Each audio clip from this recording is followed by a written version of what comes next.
One of the biggest complaints that people I've spoken to have is that they don't have enough money left over at the end of the month to save. How could they when everything is getting so expensive?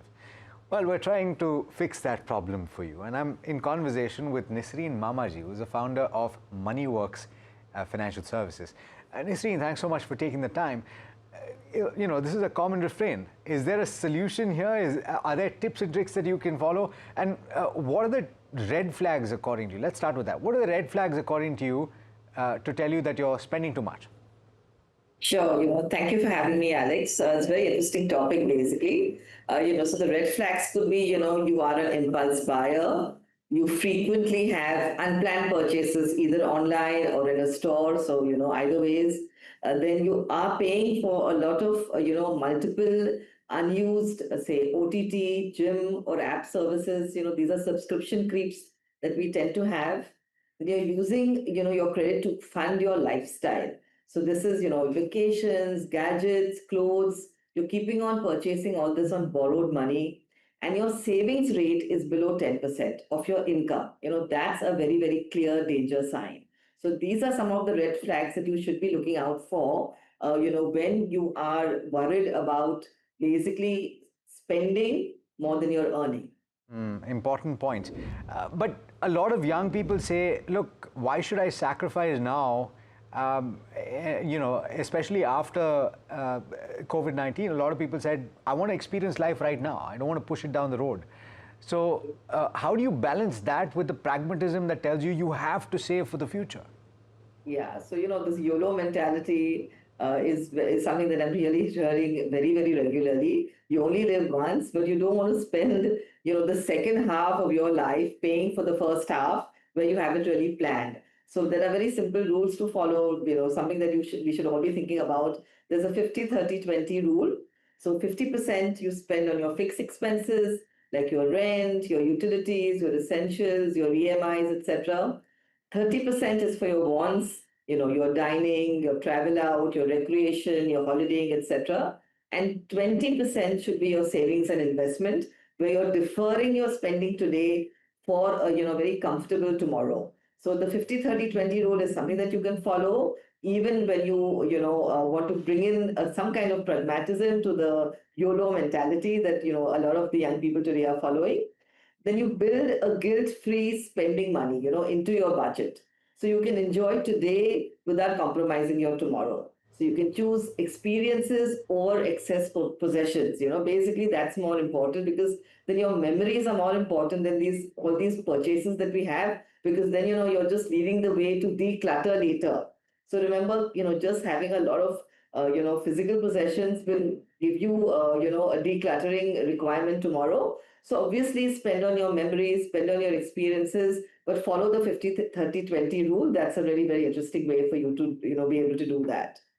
I had asked you 5 ways, and you don't necessarily have to come up with 5 ways, but what are the ways in which I can curtail my spending in order to fit into this 50-30-20 rule? Lovely. So, there are some very simple, easy tips that one can follow, Alex. One is, set a pause period.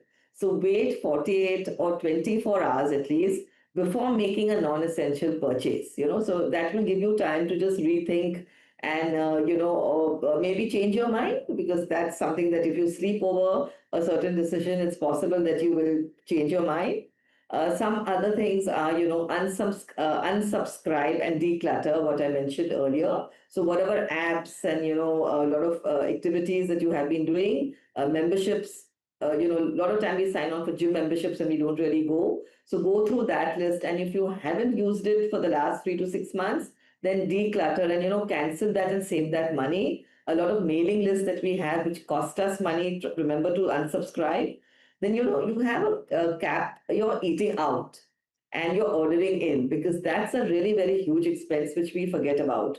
So limit those days, say to once a week, or occasions, where you have a birthday or an anniversary or an important day of the month. So plan that in advance. So the rest of the days you can plan on, fixing your menus at home and do your prep accordingly.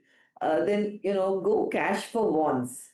So when you withdraw a set amount for discretionary spends every month, and when it's over, it's over, so don't keep on refilling that part. So certain amount, keep it in cash, because when we spend on the card, it's very difficult for us to keep a track of these expenses. It's very simple, but when you're actually parting with physical cash, you'll always think twice. So for all the wants, which are discretionary, try to keep that as cash, and then don't go beyond that limit. And the fifth, tip could possibly be that budget your big buys. So when you have a vacation coming up, or you want to buy a purchase on, EMI or on credit cards, then you definitely should plan for that. So let's say a couple of months also down the line, so that you have the discretionary spending, allowance, so to say. So try to not give in to your impulsive purchases, basically, and sleep over it. That's some of the things that we can definitely, include in the tips, Alex. Yeah, you caught me red-handed. I was just calling for some momos, and I'm going to have to think twice, Nisreen. Now, that brings us to the end of this edition of Your Money Matters. Thanks so much for joining me today. Absolute pleasure having you. Thank you so much. I'll just leave you with the one-liner, basically. So if you find your money is gone before the month is over, your savings account is empty, and you're swiping for every indulgence, it's time to stop, review, and redirect your spending. That's a great thought. Thanks so much, Nisreen, as always, for taking the time. And that brings us to the end of this edition of Your Money Matters. Thanks so much for tuning in. This is NDTV Profit.